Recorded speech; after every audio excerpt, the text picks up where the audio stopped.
Sir एक और महत्वपूर्ण सवाल है, वो ईडी ने जो चार्जशीट फाइल करी जिसके अंदर मिसेस गांधी जो सीपीपी चेयरपर्सन है और leader of opposition Rahul Gandhi, उनका नाम भी आया और भी नेताओं का नाम आया जो बोर्ड ऑफ डायरेक्टर्स हैं यंग इंडिया के, उसको लेके आप कैसे देखते हैं? क्योंकि बीजेपी कह रही है कि एटीएम मशीन बना दिया कांग्रेस ने नेशनल हेराल्ड को और सीधे तौर पे हमला जो कहने के लिए कुछ कहे कोई कहे, मनी लॉन्ड्रिंग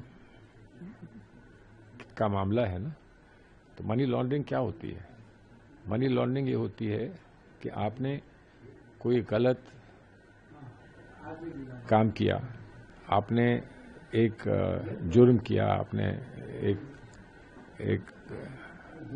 क्रिमिनल बात की, उस क्रिमिनल बात से कुछ पैसा निकला है, आपने बैंक लूटा, तो जो बैंक लूटा तो पैसा आया, वो लूट का पैसा हुआ। तो लूट का पैसा आप सामने तो नहीं रखते हैं कि ये लूट का पैसा है, आप उसको छुपाने का प्रयास करते हैं।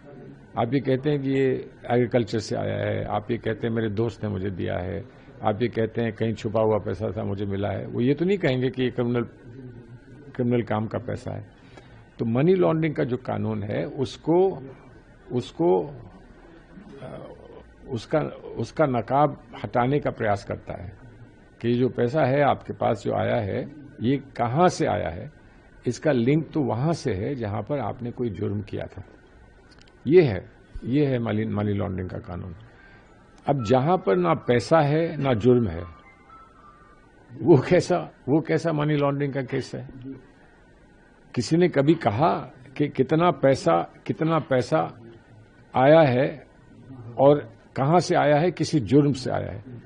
कोई निर्णय, कोई व्यवस्था बनाने का एक निर्णय लिया गया उसमें नेशनल हेराल्ड में, वो निर्णय गलत हो सकता है, गलत होगा तो कोर्ट उसको रद्द कर देगा, उसको कोर्ट रद्द कर देगा। जैसे मैंने आपको शो कॉज नोटिस दिया, वो गलत है तो कोर्ट रद्द कर देगा।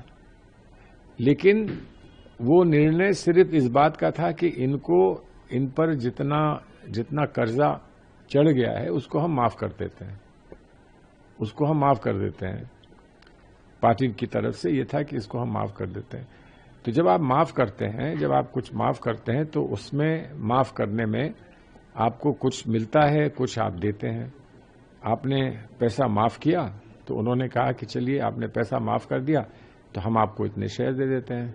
तो उसमें कहीं पैसे का ट्रांसफर नहीं होता और वो जो भी कार्य होता है वो कार्य में कहीं कोई जुर्म नहीं होता। आपने किसी से चोरी नहीं की, आपने किसी पे डाका नहीं डाला, आपने किसी से फरेब नहीं किया, आपने कहीं से छुपा कर नहीं लिया, खुलेआम एक फैसला किया। लेकिन जब भी आप खुलेआम एक फैसला करते हैं तो कानून में हो सकता है कि कंपनी लॉ है या कोई और लॉ है, उसमें उसको सपोर्ट नहीं मिलता है तो वो रिवर्स हो जाता है कि नहीं, आपने माफ किया था वो गलत है, आप माफ नहीं कर सकते, तो बात खत्म हो जाती है। इसमें पीएमएलए कहां से आ गया, मनी लॉन्ड्रिंग कहां से आ गया, ये हम सब के लिए एक बहुत आश्चर्य की बात है।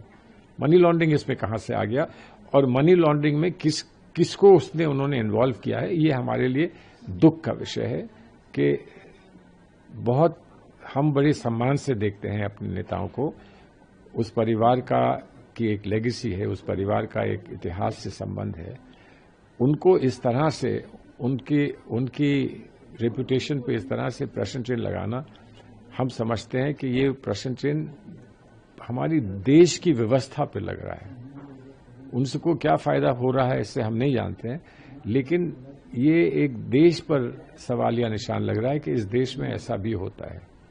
जबकि हम मानते थे और अभी भी मानते हैं कि ये देश रूल ऑफ लॉ से चलता है, किसी की मंशा से नहीं चलता है, किसी की धांधली से नहीं चलता है।